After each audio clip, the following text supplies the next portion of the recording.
ಖುಷಿ ಇದೆ. ಎಲ್ಲ ಆಡಿಯನ್ಸ್ ಇಂದ ಪಾಸಿಟಿವ್ ವೇವ್ಸ್ ಬರ್ತಾ ಇದೆ. ನನಗೆ ಪರ್ಸನಲಿ ಅದು ತುಂಬಾ ಖುಷಿ ಇದೆ.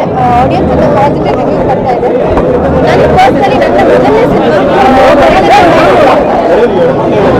ಸಿನಿಮಾಗೆ ರಿವ್ಯೂಸ್ ಬರ್ತಾ ಇರೋದು ತುಂಬಾ ಖುಷಿ ಆಗುತ್ತೆ. ಡಿ ಗ್ಲಾಮರ್ ಲುಕ್ನಲ್ಲಿ ತುಂಬಾ ಜನ ನಿಮ್ಮನ್ನ ಇಷ್ಟಪಡಕ್ಕೆ ಶುರು ಮಾಡಿದ್ರು. ನಿಮ್ಮ ಎಂಟ್ರಿಗಾಗಿರ್ಬೋದು, ನಿಮ್ಮ ಹಾಡಿಗಾಗಿರ್ಬೋದು.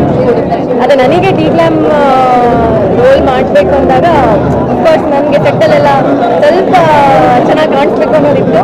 ಬಟ್ ಈಗ ಜನಕ್ಕೆ ಅದೇ ಇಷ್ಟ ಆಗ್ತಿದೆ ಅಂದಾಗ ಐ ಹ್ಯಾವ್ ನೋ ಅದ್ರ ಬಗ್ಗೆ ಎರಡನೇ ಮಾತಿಲ್ಲ. ಜನಕ್ಕೆ ಇಷ್ಟ ಆದರೆ ನನಗೆ ಪರ್ಸ್ನಲಿ ಕ್ಯಾರೆಕ್ಟರ್ ಹೇಗೆ ಬೇಕು, ಬಾಡಿ ಲ್ಯಾಂಗ್ವೇಜ್ ಆಗಿರ್ಬೋದು ಅಥವಾ ಔಟ್ಫಿಟ್ ಆಗಿರ್ಬೋದು, ಮೇಕಪ್ ಆಗಿರ್ಬೋದು, ಪ್ರತಿಯೊಂದನ್ನು ಡೈರೆಕ್ಟರ್ ಹೀಗೆ ಬೇಕು ಅಂತ ಹೇಳಿದ್ರು. ಸೊ ನಾನು ಹಾಗೆ ಮಾಡಿದ್ದೀನಿ. ಅದಕ್ಕೆ 100% ನನ್ನ ಕಡೆಯಿಂದ ಕೊಟ್ಟಿದ್ದೀನಿ. ಈಗ ಜನಕ್ಕೆ ತುಂಬ ಇಷ್ಟ ಆಗ್ತಿದೆ. ಅದ್ರ ಬಗ್ಗೆ ತುಂಬ ಖುಷಿ.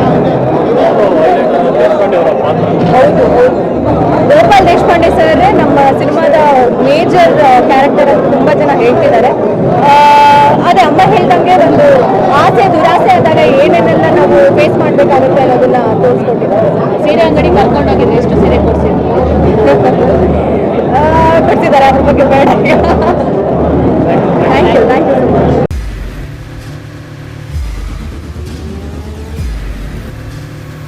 ಪ್ರಜಾಮಾರ್ಗ ನ್ಯೂಸ್, ಇದು ಜನಸಾಮಾನ್ಯರ ಧ್ವನಿ. ನಮಸ್ಕಾರ. ನೀವು ನೋಡ್ತಾ ಇದ್ದೀರಾ ಪ್ರಜಾಮಾರ್ಗ ನ್ಯೂಸ್. ರಾಷ್ಟ್ರದ ರಾಜ್ಯದ ರಾಜಕೀಯದ ಬಗ್ಗೆ ಹೆಚ್ಚಿನ ಸಿನಿಮಾ ಅಪ್ಡೇಟ್ಗಳಿಗಾಗಿ ಫಸ್ಟ್ ಲೈಕ್ ಮಾಡಿ, ಸಬ್ಸ್ಕ್ರೈಬ್ ಆಗಿ, ಹಾಗೆ ಫಾಲೋ ಕೂಡ ಮಾಡಬೇಕು.